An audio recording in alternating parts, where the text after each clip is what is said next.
ब्रह्मा जी माने कर्म, कर्म ही ब्रह्मा जी है। मन नारायण है, विष्णु भगवान है, और भाग्य शिव शिव भोलेनाथ है। यही संसार को रचने वाले, पालने वाले हैं। क्या क्या? मन, कर्म और भाग्य से इस सृष्टि का निर्माण भी होता है, पालन भी होता है, और आगे सृष्टि चलती बढ़ती रहती है भाग्य से। तो भाग्य माने भोलेनाथ, शिव, शंकर, और कर्म ब्रह्मा, मन विष्णु, यही इस धरती पे सबसे बड़े परमात्मा के अवतार हैं। मन इस धरती पे शरीर रूपी सृष्टि पर, इस ब्रह्मांड में, शरीर में मन, कर्म, भाग्य सबसे बड़े परमात्मा के अवतार हैं। यही सृष्टि को पैदा करते हैं, रचते हैं, चलाते हैं और खत्म करते हैं। कौन कौन? मन, कर्म और भाग्य, ये तीन ही बड़े देवता हैं इस सृष्टि के, सबसे बड़े देवादिदेव महादेव हैं। कर्म और इस भाग्य की उत्पत्ति मन से होती है, श्री हरि से, हरि से होती है। जो इस शरीर के कण कण में वास करते हैं, इनकी उत्पत्ति, मन की, कर्म की, भाग्य की उत्पत्ति शरीर के अंदर कण कण में जो ईश्वर वास कर रहा है उनसे होती है।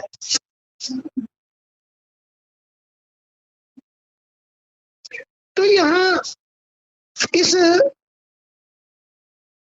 जो भगवान विराट रूप है, ये विराट रूप भगवान का रूप है, भगवान का रचा हुआ रूप है। ये श्री हरि ने ही तो कर्म के माध्यम से ये रचा है।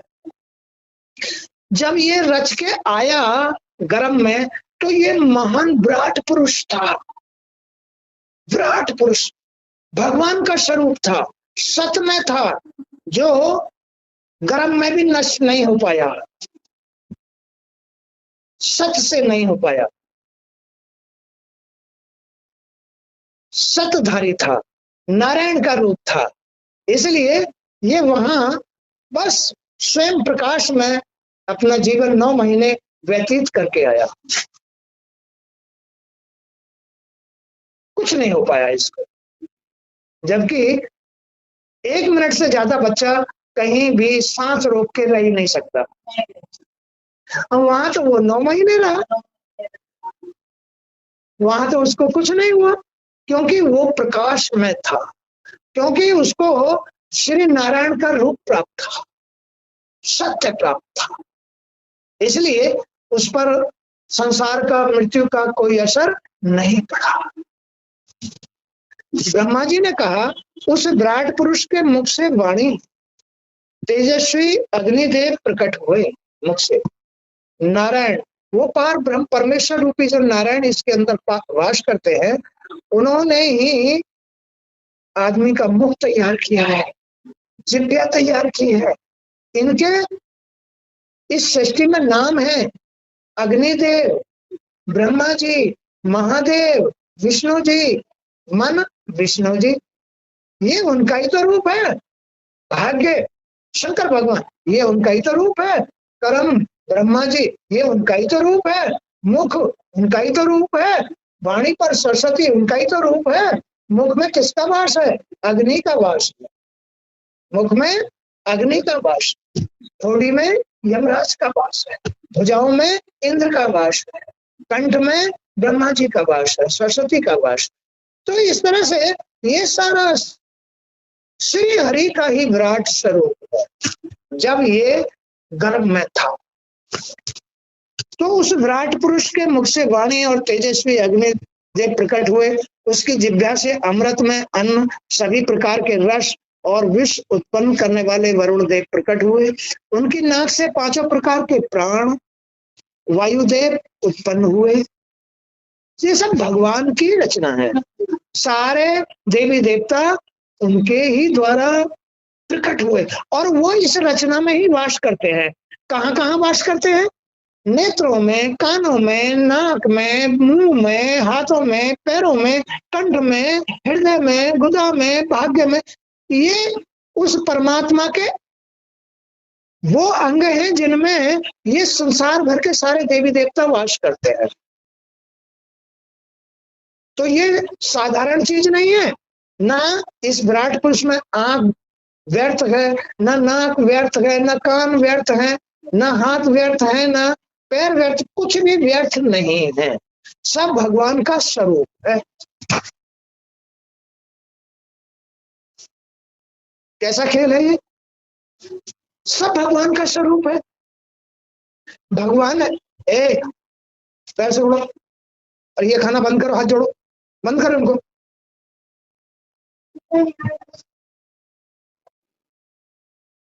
तो सभी प्रकार के रस विष उत्पन्न करने वाले वरुण देव प्रकट हुए। उस विराट पुरुष से ही वरुण देव जल देव प्रकट हुए।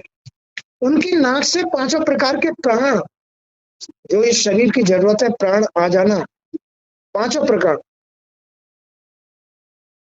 व्यान, अपान, ये सारे जितने भी पांच प्राण हैं वो पैदा हुए। वायुदेव उत्पन्न हुए।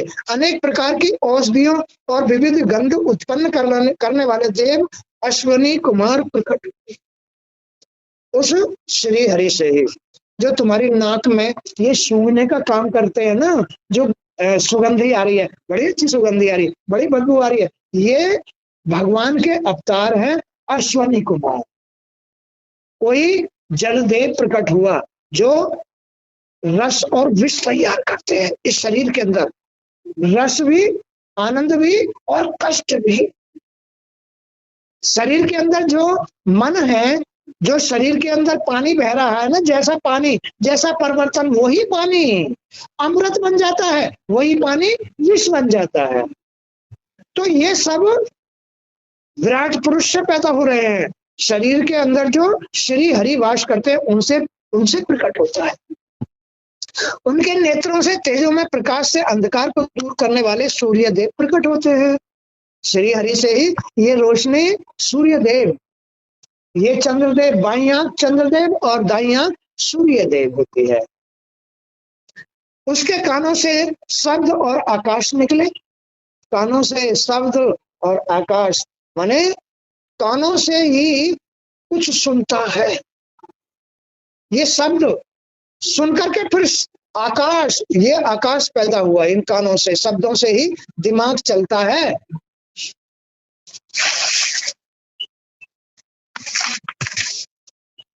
उस विराट पुरुष का शरीर संसार की समस्त वस्तुओं का विशाल कोश है। उस विराट पुरुष का शरीर संसार की समस्त वस्तुओं का कोश है, माने भंडार है। जल का, वायु का, अग्नि का, आकाश का, अन्न का, धन का, संपत्ति का, पुत्रों का, संतान का, घर का, आंगन का, फल का, फ्रूट का, ड्राई फ्रूट, ये सब जितनी भी संसार की उत्पत्तियां हैं उनका कोश है श्री हरि। श्री हरि के बिना कुछ भी पैदा नहीं होता है। ये हवाई जहाज बनाया है तो इसका भी कोश श्री हरि है। रेलगाड़ी चल रही है तो इनका भी कोश श्री हरि है? ये मोटरसाइकिल अगड़म झगड़म ये जितनी भी चल रही हैं, ये सब श्री हरि की ही कृपा से चल रही हैं। सब इन्होंने ही मोटरसाइकिल बनाने का, हवाई जहाज बनाने का, रेलगाड़ी बनाने का ज्ञान दिया। सबका स्रोत श्री हरि है। कोई पढ़ रहा है, कोई पढ़ा रहा है। कौन अच्छा पढ़ रहा है, कौन अच्छा पढ़ा रहा है, सब श्री हरि की कृपा पर निर्भर करता है। जिसके ऊपर श्री हरि की कृपा है वो अच्छा पढ़ाता है, अच्छा पढ़ता है। श्री हरि की कृपा है वो अच्छे नंबर लेके आता है, वो विख्यात हो जाता है।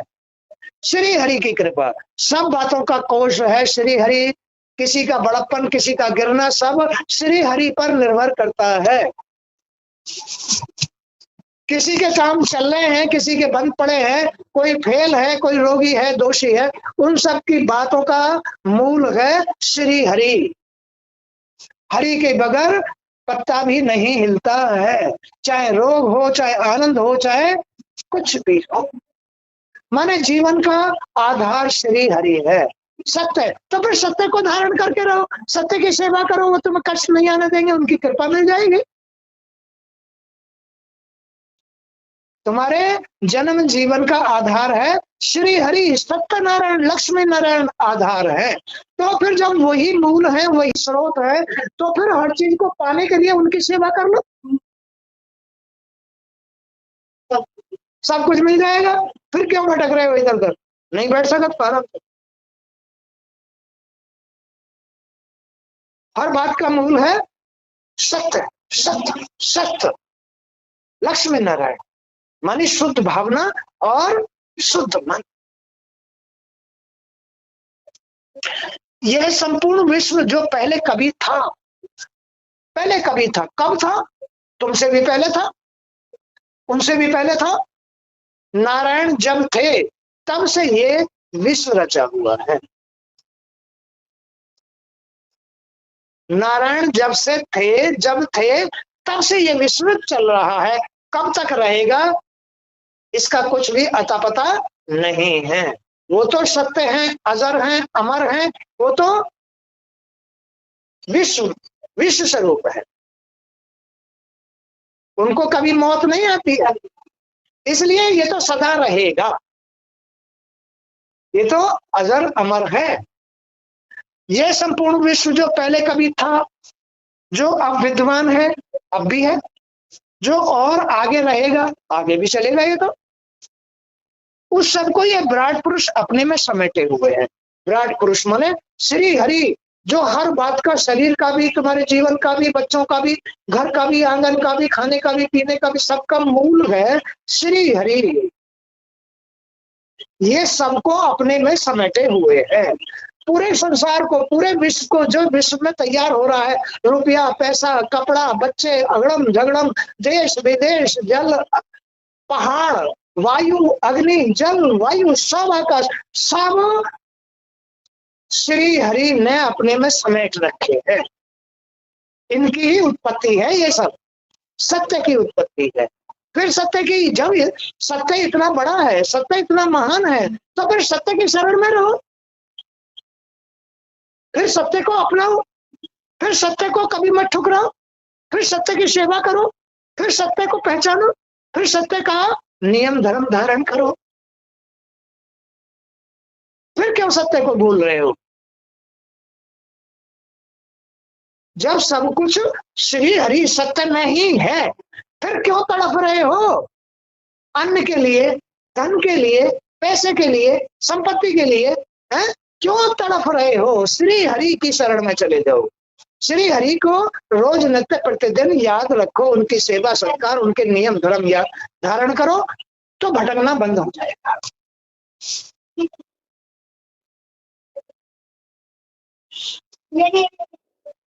शैतानी मत कर। ये सारा विश्व उसके भीतर मात्र 10 अंगुल की मात्रा में घिरा हुआ है। 10 अंगुल कहाँ है? श्री हरि कहाँ है? 10 अंगुल। ये जो फेफड़े है ना, हृदय, हृदय, ये 10 अंगुल के होते हैं। 10 अंगुल, 10 अंगुल के हैं ये, इतने बड़े हैं सर। इसमें श्री हरि का वास होता है। कण कण में जब आदमी नियम धर्म धारण करता है, तो श्री हरि उभर के यहाँ आ जाते हैं, 10 अंगुल के एरिया में आ जाते हैं, हृदय पर आ जाते हैं।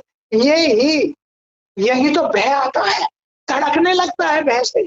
यही श्री हरि आके बैठ जाते हैं, निर्भय हो जाता है, कभी नहीं डरता। ये इसमें धड़कन बढ़ जाती है जब भय होता है, हानि होती है, बीमार होता है, अब मैं मर जाऊंगा, अब ये हो जाता, ये सब यही होता है। ना तो उंगली फड़कती, ना तो सिर फड़कता, ना तन फड़कता, ना मन फड़कता, कुछ नहीं फड़कता। ये ही फड़कता है, क्या? भय से फड़कता है। और जब श्री हरि उभर के आ जाते हैं नियम धर्म धारण करने, ये बेफिक्र हो जाता है, निर्भय हो जाता है। इसको कभी डर नहीं लगता, इसको कभी भय नहीं होता, इसको कभी मौत नहीं आती, इसको ये एकदम पवित्र हो जाता है, स्वतंत्र हो जाता है, एकदम साफ हो जाता है। 10 अंगुल ही इनका सिंहासन है, हृदय पर आकर बैठ जाते हैं।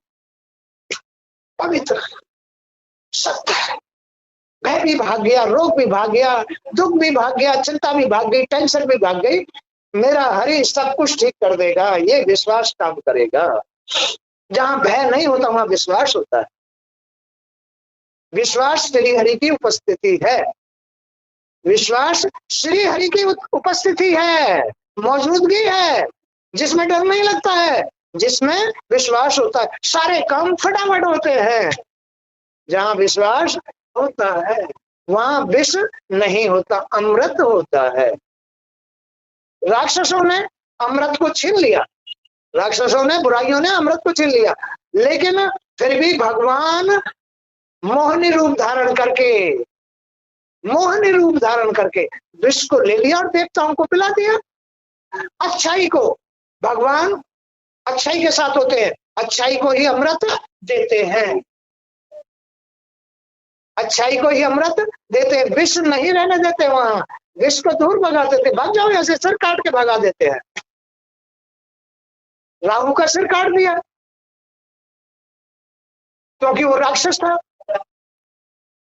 छुपके से आके देवताओं में बैठ गया, अमृत पान कर लिया।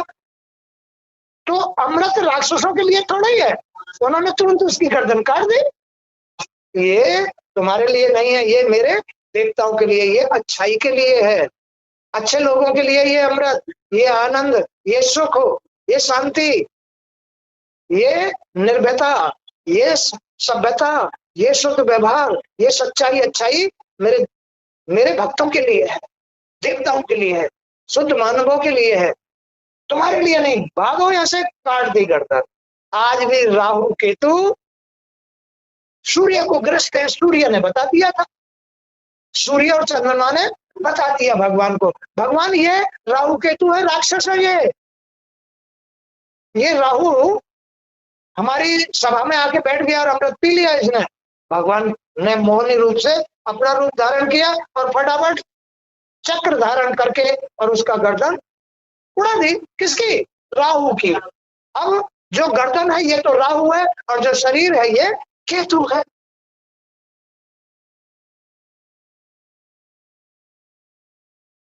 ये खेल है भाई।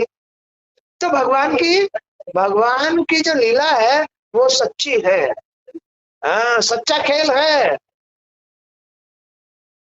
आदमी भूल में समझ नहीं पाता है कि भगवान क्या लीला कर रहे हैं।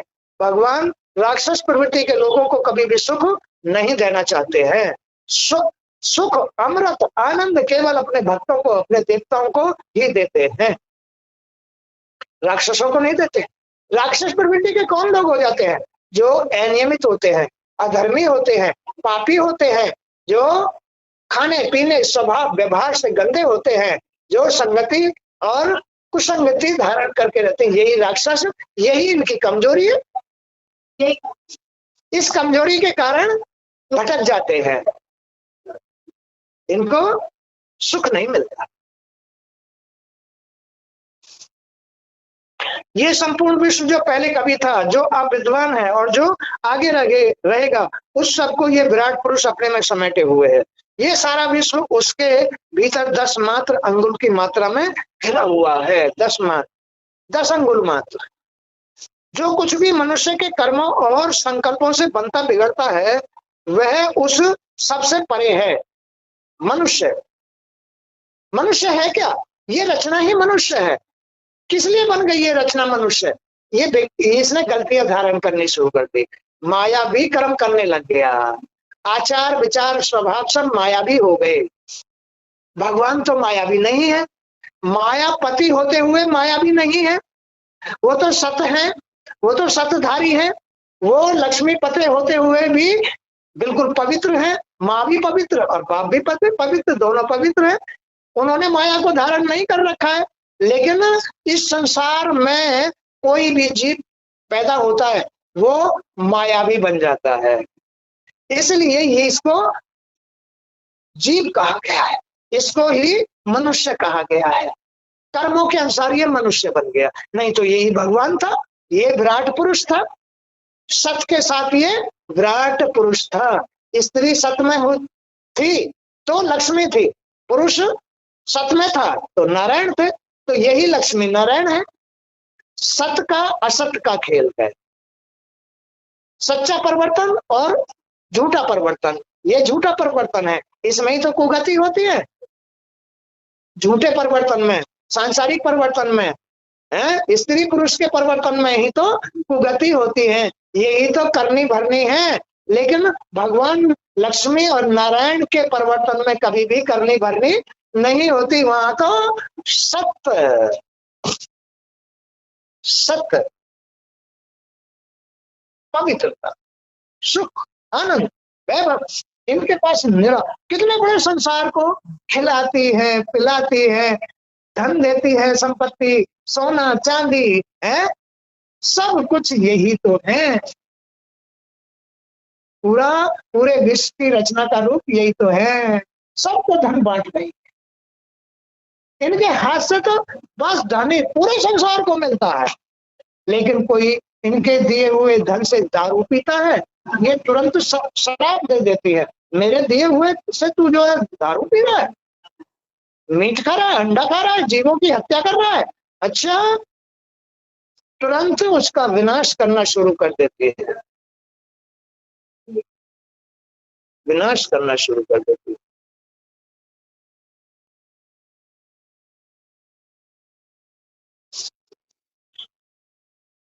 तो जो कुछ भी मनुष्य के कर्मों और संकल्पों से बनता बिगड़ता है वह उस सबसे परे है भगवान।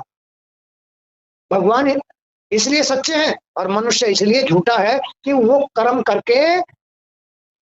अपना सब कुछ बेकार करता है, लेकिन भगवान कुछ भी नहीं करते, और कुछ भी नहीं करते हुए सब कुछ करते हैं, क्योंकि उनके बगैर कोई कुछ हो ही नहीं रहा। जो मनुष्य है ये उनका ही अंश है, ये जो आकृति है ये उनकी दी हुई है, उनकी रचना है, लेकिन इसके अंदर भगवान ये रचना, वो भी यही रचना है और ये रचना भी वही है। लेकिन ये शरीर जब संसार में अपने पेट भरने के लिए, बच्चों के लिए या कुकर्म या अच्छे बुरे कर्म करता है, तब तो ये मानव हो गया, मनुष्य हो गया। लेकिन इसके अंदर जो ईश्वर है उसने ही इस शरीर को पैदा किया, लेकिन वो करते हुए भी कुछ नहीं कर रहे हैं। माने ये शरीर उनका ही स्वरूप है, उनका ही तो स्वरूप है, तो ये वही कर रहे हैं, लेकिन इसके अंदर जो ईश्वर है वो कुछ नहीं कर रहा है। तो वो यही बात है कि वो करते हुए भी कुछ नहीं कर रहे, है ना। तो ये बस नाम बदल गया है उनका, कि जो नहीं कर रहे हैं वो ईश्वर है और जो कर रहा है वो मानव है, मनुष्य है, राक्षस है, देवता है, ये करते हैं, ये करते हैं। तो ईश्वर में ही जब सब कुछ है तो ये मानव भी ईश्वर का ही अंश है, मनुष्य, देवता, राक्षस सब उनके अंश है, लेकिन कर्मों के अनुसार बनते बिगड़ जाते हैं। कभी राक्षस बन गए, कभी देवता बन गए, कभी मानव बन गए अपने कर्मों के। तो जो कुछ भी मनुष्य के कर्मों और संकल्पों से बनता बिगड़ता है वह उस सबसे परे है और एक तटस्थ दर्शक की भांति समस्त जीवों की क्रियाकलापों को देखते रहते हैं, अंदर ही देखते रहते हैं, मन की आंख से सब कुछ देखते रहते हैं, क्योंकि मन भी तो उनमें से ही पैदा हो रहा है ना, मन भी तो उनमें से संचालित हो रहा है, तो मन की आंख से सब कुछ देखते रहते। कैसा है ये? लोभी है, लालची है, कितने विकार है इस पर, क्रोध है, लोभ है, स्वार्थ है, मद है, अहंकार है, इसको क्या है? सब मन से देखते रहते हैं। यही अंदर मन है, ये आकृति ही अंदर मन है, मन को देखते रहते हैं श्री सत्यनारायण। बस सब कुछ दिखाई देता है। ये लोभी है, क्रोधी है ना। जो क्रोधी होता है उसका ज्ञान खत्म कर देते हैं। क्रोधी आदमी को ज्ञान नहीं छोड़ते, लोभी आदमी को कोड़ी बना देते हैं। लोभी लोभी लोभी भगवान से तो खूब मांगेगा, लेकिन लोभ करके खर्च नहीं करेगा। खर्च नहीं करेगा तो कोड़ी बना देंगे उसको, पहले जेब में रखने के लिए, पहले तिजोरी में रखने के लिए, बैंक बैलेंस करने के लिए। हम तो दयालु हैं, जो भी हमारी शरण में कुछ भी मांगने आता है हम किसी को खाली नहीं लौटाते हैं। भगवान का ही सिद्धांत है। भगवान की शरण में जो भी मांगेगा उसको मिलेगा।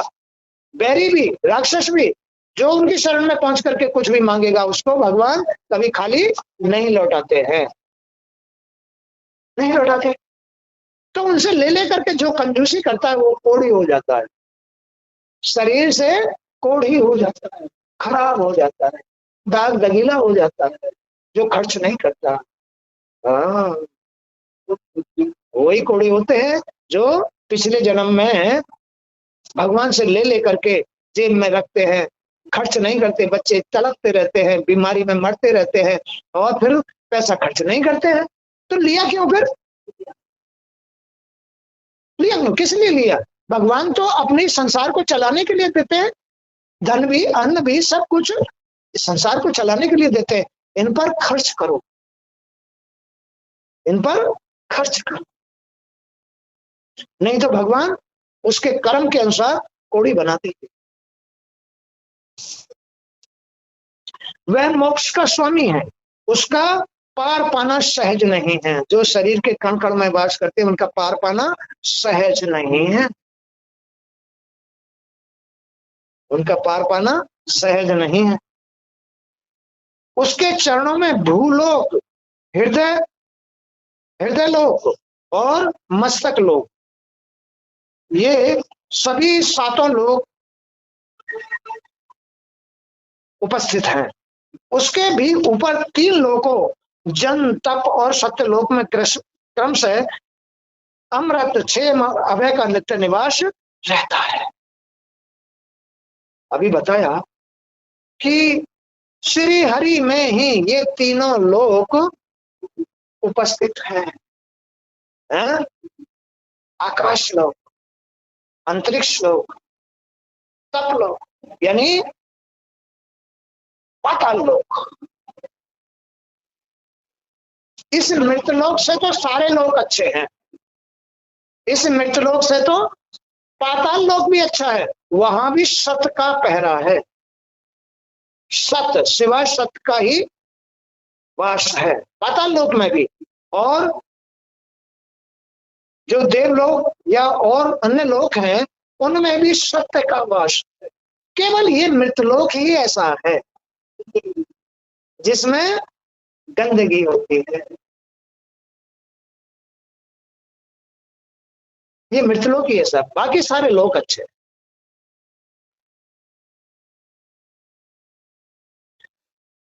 तो परमात्मा का साथ पाने के लिए, श्री हरि का साथ पाने के लिए 2 रास्ते हैं। कर्म मार्ग, कर्म मार्ग माने अविद्या,